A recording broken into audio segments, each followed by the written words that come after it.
بسم اللہ الرحمن الرحیم۔ السلام علیکم ورحمۃ اللہ وبرکاتہ۔ اس وقت کہنے کو تو بہت کچھ ہے، لیکن ملک کی حالات 1947 سے قبل کے ہو گئے ہیں۔ ایک طرف کانگریسی ملا، دوسری طرف انگریز کے پٹھو، اور ان کے مقابلے میں جناب قائد اعظم رحمۃ اللہ علیہ اس دور میں تھے۔ آج کے دور میں ایک سائڈ پہ بکاؤ دستار، بکاؤ جبہ، بکاؤ سیاستدان، اور دوسری سائڈ پہ کپتان۔ میں اس وقت آپ سے کسی ذاتی وجہ سے مخاطب نہیں۔ مجھے نہ تو کوئی لالچ ہے ذاتی، نہ مجھے کوئی سرکاری نوکری چاہیے ہے، نہ مجھے کوئی ذاتی مفاد چاہیے ہے۔ لیکن میں اس وقت یہ سوچ رہا ہوں کہ جب بھٹو صاحب کے بعد آج پہلی دفعہ ایک شخص اٹھا جس نے خود مختار آزاد خارجہ پالیسی کی بات کی، جس نے اسلام فوبیا کی بات کی، جس نے ناموس رسالت کی بات کی، اور اگر تاریخ کو دیکھیں بھٹو صاحب کے یہی 3 جرم تھے۔ اگر یہ 3 جرم بھٹو صاحب نہ کرتے تو بھٹو صاحب کو کبھی سزا نہ ملتی۔ اس وقت بھٹو نے یہ 3 جرم کیے، عالمی اسٹیبلشمنٹ حرکت میں آئی، موجودہ جو کیا نام ہے ڈیزل کے والد تھے مفتی محمود صاحب، کیونکہ بڑی قابل عزت شخصیت تھی، لیکن ان کا بھی یہ عمل غلط تھا۔ کسی صورت قابل سپورٹ نہیں ہے، قابل حمایت نہیں ہے۔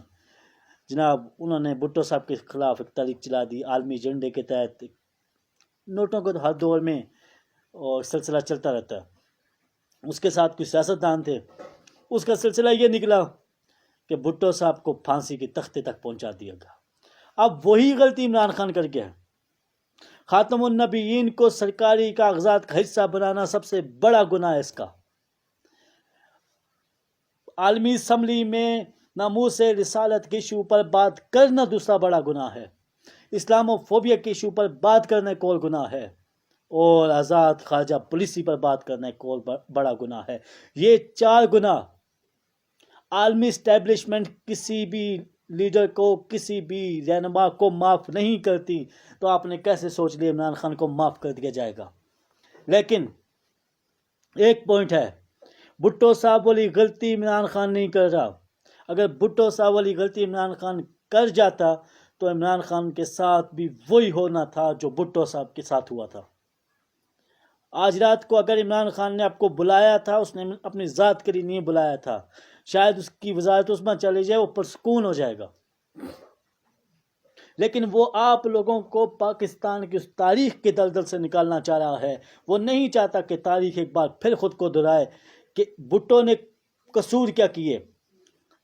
پوری دنیا کی آنکھوں میں آنکھیں ڈال کے بات کی، OIC کانفرنس پاکستان میں کی، ختم نبوت پر قادیانیوں کے خلاف قانون پاس کیا، 3 جرم، آزاد خارجہ پالیسی دی، 4تھا جرم، یہی جرم چاروں عمران خان نے کی۔ OIC کانفرنس پاکستان میں بلا لی، خاتم النبیین لکھنا ہر سرکاری ڈاکومنٹ میں لازمی قرار دیا، 2 جرم، عالمی اسمبلی میں ناموس رسالت کی ایشو پر عالم مغرب کو جھنجھوڑ کے رکھ دینا، 3 جرم، اسلام و فوبیا پر دہشت گردی کے خلاف بولنا، 4تھا جرم، اور آزاد خارجہ پالیسی دینا، 5واں جرم عمران خان کا ہے۔ آپ کا کیا خیال ہے کہ بھٹو صاحب کو اگر پھانسی لگ سکتی 4 جرموں پر، تو عمران خان کے 5 بڑے جرم ہیں، اور عمران خان نے وہ جرم تمہارے لیے کیے تھے۔ مجھے نہیں پتا آپ نے جاگنا ہے جاگیں، نہیں جاگنا اگلے 20 25 30 سال اور ان کی جتکاں اٹھائیں آپ لوگ۔ خاص کر میں اپنی اپنے بیٹے کو تو یہ کام نہیں کرنے دوں گا۔ میں پھر وہی کہوں گا، وہی نعرہ مجھے مارنا پڑے گا۔ میں تو ایسے غلام ملک میں رہنا پسند نہیں کروں گا کسی صورت، جہاں پہ جاگنے اور جگانے والوں کو مار دیا جاتا ہے۔ مجھے آج تک گھٹی میں غیرت ملی ہے، مجھے گھٹی میں خودداری ملی ہے۔ تو آج بھٹو صاحب کے بعد میں نے آپ کو بتایا وہی 4 جرم ان کے تھے، 5 جرم اس کے ہیں۔ آپ کا کیا خیال ہے عالمی اسٹیبلشمنٹ سے معاف کر دے گی؟ لیکن بھٹو صاحب کے ساتھ اس وقت دور تھا، پرانا دور تھا، بیکورڈ دور تھا، آکورڈ دور تھا، اس وقت وہ سلسلہ نہیں چل پڑا۔ آج سوشل میڈیا آپ کے پاس ہے، آپ باہر نکل سکتے ہیں، آپ عالمی اسٹیبلشمنٹ کو یہ پیغام دے سکتے ہیں کہ اب ہم خودداری سے جینا چاہتے ہیں. ورنہ کل عمران خان اتر گیا کیا ہوگا؟ اس وقت ایک ضیاء الحق وہ کانا بھی ہمارے اوپر نافذ ہوا تھا 11 سال بھٹو صاحب کے بعد. اسلام کا نعرہ تھا، لیکن اسلام کے بدلے اس نے ہمیں دیا کیا؟ ہم نے 80,000 لاشیں اٹھائیں اس کی بوئے ہوئے بیج کی وجہ سے، ہماری بیٹیوں کی قسمت دری اس کے بوئے ہوئے بیج کی وجہ سے، ہمارے لوگوں پر ڈرون مارے گئے اس کے بوئے ہوئے بیج کی وجہ سے. بھائی مجھے بتاؤ یہ کون سا اسلام ہے کہ روس کے مخالف تم کھڑے اور امریکہ کی جوتیاں چاٹ کے اس نے وہ جنگ شروع کی تھی؟ آج عمران خان آگے سے ہٹ گیا کیا ہوگا؟ کوئی جنرل اوپر آ جائے گا، یا یہ جو پی ڈی ایم متحدہ ڈاکو مومنٹ بنی ہوئی ہے، اس میں ایک دستار فروش بھی بیٹھا ہوا ہے، اس میں ایک بمبینو سنیما میں ٹکٹ بلیک کرنے والا بھی بیٹھا ہوا ہے، اس میں لوہے چننے والا بھی بیٹھا ہوا ہے. آپ کا کیا خیال ہے یہ آپ کی خودداری کی بات کریں گے؟ یہ پی ڈی ایم کی ابھی تک کی جو احتجاج ہے یا ہڑتال ہے اس پہ کہیں آپ کی خودداری کی بات ہوئی ہے؟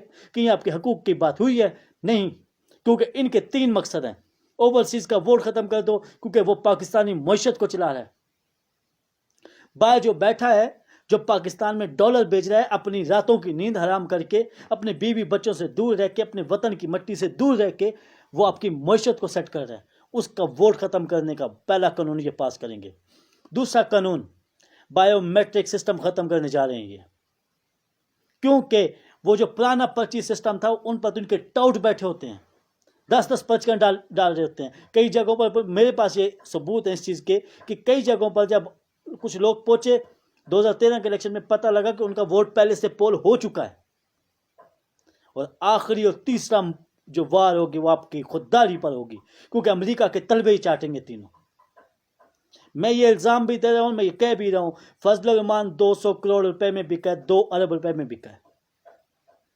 مجھے عمران خان سے کوئی ذاتی کوئی رشتہ داری نہیں ہے، میرا کوئی چاچا ماما نہیں ہے، لیکن ملک کی خودداری کی بات کر رہا ہے، میرے آقا کی ناموس کی بات کر رہا ہے، اسلام فوبیا پہ بات کر رہا ہے، پوری دنیا کو کہہ رہا ہے کہ اسلام دہشت گرد نہیں ہے، مسلمان دہشت گرد نہیں ہے. لیکن ان لوگوں نے کیا کرنا ہے؟ ایمل کانسی کو میں نے نہیں دیا تھا، عافیہ صدیقی کو آج پرویز مشرف پہ الزام لگایا جاتا ہے. میں پرویز مشرف کا بھی کوئی بہت بڑا حامی نہیں ہوں، لیکن ایم ایم اے کی حکومت کے پی کے میں تھی.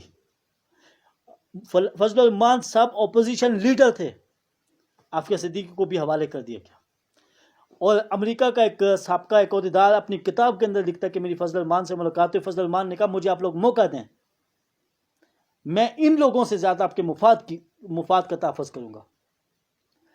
ابھی ریسنٹلی پچھلے کچھ سالوں کی بات ہے، 3-4 سال پہلے کی بات ہے، اس وقت کا وزیر خارجہ آصف، وہ سلکوٹی رنگ باز خواجہ آصف، وہ امریکہ کے اندر بیٹھ کے کہتا ہے کہ پی ٹی آئی مذہبی جماعت ہے جی، ہم تو بڑے لیبرل ہیں. وہ بتانا چاہ رہا تھا کہ بھائی ہم تو چڈی پجامے کا قانون نافذ کر دیں گے، آپ بس عمران خان کو اوپر نہ آنے دیں.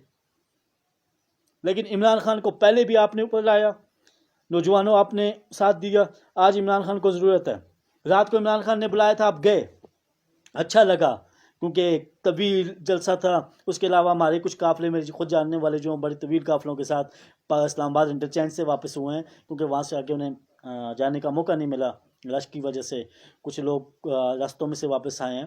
لیکن طریقہ عدم اعتماد والے دن، کیونکہ آج موشن پیش ہو گیا کہ اس کے 2-3 دن بحث کے ہیں، طریقہ عدم اعتماد والے دن ڈی چوک خالی نہیں ہونا چاہیے، ریڈ زون خالی نہیں ہونا چاہیے. ہم 31 مارچ کو انشاءاللہ ہم کوشش کر سکتے ہیں، کیونکہ فیصلہ قوم کے ہاتھ میں ہے. ہم ان کے پاس جائیں گے، ہم انہیں بتائیں گے کہ خودداری کا مسئلہ ہے، ملک کی انا کا مسئلہ ہے، ملک کی خودداری کا مسئلہ ہے، ملک کی عزت کا مسئلہ ہے، آقا کی عزت کا مسئلہ ہے، مسلمانوں کی عزت کا مسئلہ ہے. ڈٹ جاؤ. آج عمران خان کو ایک سیٹ ہم نے تحفے میں دینی ہے، ورنہ اسی تحصیل ناظم کی سیٹ کی ضرورت نہیں اس وقت. میں ہاتھ جوڑ کے آپ لوگوں سے کہہ رہا ہوں، مجھے یقین مانے کوئی بھی ذاتی سے مفاد نہیں ہے، کیونکہ میری تربیت جن لوگوں نے کی ہے انہوں نے مجھے خوددار بنایا ہے. میری ماں نے مجھے جھکنا نہیں سکھایا کبھی. لیکن اگر آج آپ لوگ نہ نکل سکے اور عمران خان کے ساتھ کوئی حادثہ ہو گیا یا بھٹو صاحب والی تاریخ دہرا دی گئی، تو یاد رکھے گا 50 سال بعد پھر کوئی بھٹو پیدا ہوگا یا پھر کوئی عمران خان پیدا ہوگا. 50 سال یا تو کوئی مذہب کا بیوپاری، یا کوئی لوہے کا بیوپاری، یا پھر کوئی بین السلمہ کے ٹکٹ کا بیوپاری، یا اس کی اولاد آپ کی حکمران بنی رہے گی.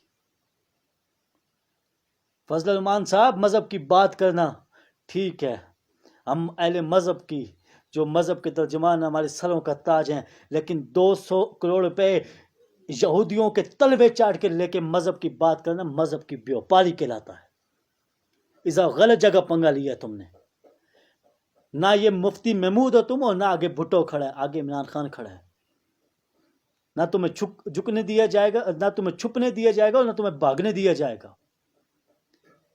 دیکھتے ہیں طریقہ عدم اعتماد والے دن کیا ہوتا ہے۔ اگر طریقہ عدم اعتماد کامیاب ہوتی ہے، پھر ایک نیا روپ دیکھو گے اس قوم کا۔ پھر ہم تمہیں دکھائیں گے وہ کہ ہم ملک کی خودداری کے لیے، ملک کی عزت و عصمت کے لیے، اپنی ماؤں بہنوں بیٹیوں کی عصمت کے لیے ہم کیسے کھڑے ہوتے ہیں۔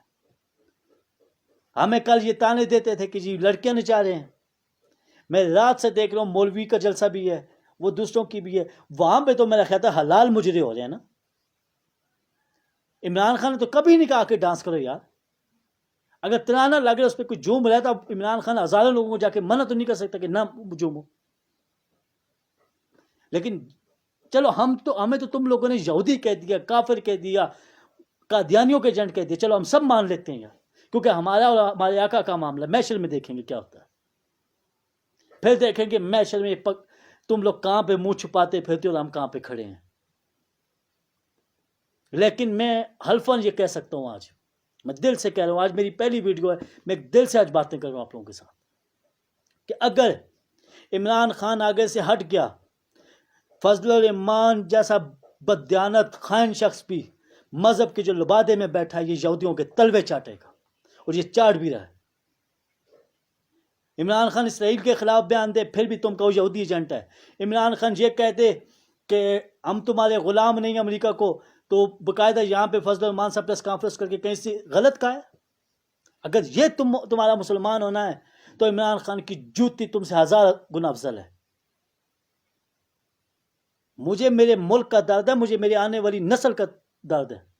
میں نہیں چاہتا کہ میرا بیٹا یا میری بیٹی یا میرا کوئی بھتیجا بھتیجے تم جیسے خائن، بددیانت اور ضمیر فروشوں اور دین فروشوں کی غلامی کرے۔ لازمی نہیں کہ تمہارے چہرے پہ داڑھی ہو تم ایماندار ہوگے۔ قائد اعظم رحمۃ اللہ علیہ کے دور میں بھی بڑے بڑے فقہاء علماء کرام بیٹھے تھے، جب کام لینا تھا رب نے قائد اعظم کو آگے کر دیا۔ جناب ذوالفقار علی بھٹو رحمۃ اللہ علیہ کے، میں اس شخص کو رحمۃ اللہ علیہ اس لیے کہہ رہا ہوں کیونکہ اس کا ایک قانون اس کی بخشش کے لیے کافی ہے، اس کی ایک محنت اس کی بخشش کے لیے کافی ہے۔ اس کے دور میں بھی بڑے بڑے دستار و جبے والے تھے، لیکن کام رب نے اس کے سائن سے لیا تھا۔ اور عمران خان کے دور میں بھی اس سے پہلے بڑے بڑے اہل اقتدار آئے جن میں دستار و جبے والے تھے، اس کے دور میں دستار و جبے والے تھے، لیکن عالمی دنیا سے منوانے والا یہ شخص ہے۔ اور میں اس شخص کو، میں جس طرح قائد اعظم کو رحمۃ اللہ علیہ کہہ سکتا ہوں، میں جس طرح ذوالفقار علی بھٹو کو رحمۃ اللہ علیہ کہتا ہوں، میں اسی طرح شخص کو مرشد کا لقب بھی دے سکتا ہوں۔ میرے لیے، میں نے آپ کو پہلے کہا، دستار و جبہ میری شان ہے، میرے لیے ان کی جوتیاں میرے سر کا تاج، لیکن میں جو کچھ کر رہا ہے، جو کام اچھا کر رہا ہے، میں اسے کبھی برا نہیں کہوں گا۔ بس آخری پیغام اس قوم کے لیے یہی ہے، طریقہ عدم اعتماد والے دن ڈی چوک بلاک کر دو، دیکھتے ہی اندر کتنے ووٹ ڈالتے ہیں۔ لیکن اگر کامیاب ہو بھی جاتی ہے تو ذہن میں یہ تیاری رکھیں کہ عمران خان کے ساتھ کھڑا ہونا ہے۔ ڈنڈے بھی چلیں گے، گولیاں بھی چلیں گی، آگ بھی لگے گی، لیکن پھر اس ملک کے لیے نکلنا ہے، پھر خوددار خواجہ پولیسی کے لیے نکلنا ہے، پھر آقا کی ناموس کی خاطر نکلنا ہے، پھر خدا کے قانون کی خاطر نکلنا ہے، پھر اپنے بچوں کو قتل ہونے سے بچانے کے لیے نکلنا ہے، ورنہ پھر ڈرون حملے لگیں گے ہمیں، کیونکہ 400 بم پہلے ہمارے لوگوں پہ گرے ہیں۔ اگر عمران خان وہاں پہ کھڑا نہ ہوتا تو اب بھی وہ بم ہمارے اوپر گر رہے ہوتے۔ تو ہاتھ جوڑ کے کہوں گا کہ آنے والی نسلوں کو بچاؤ۔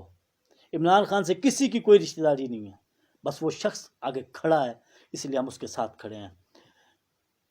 بس اتنا کہوں گا، خان بے فکر رہو، قوم کو تم نے مایوس نہیں کیا، قوم تم کو مایوس نہیں کرے گی۔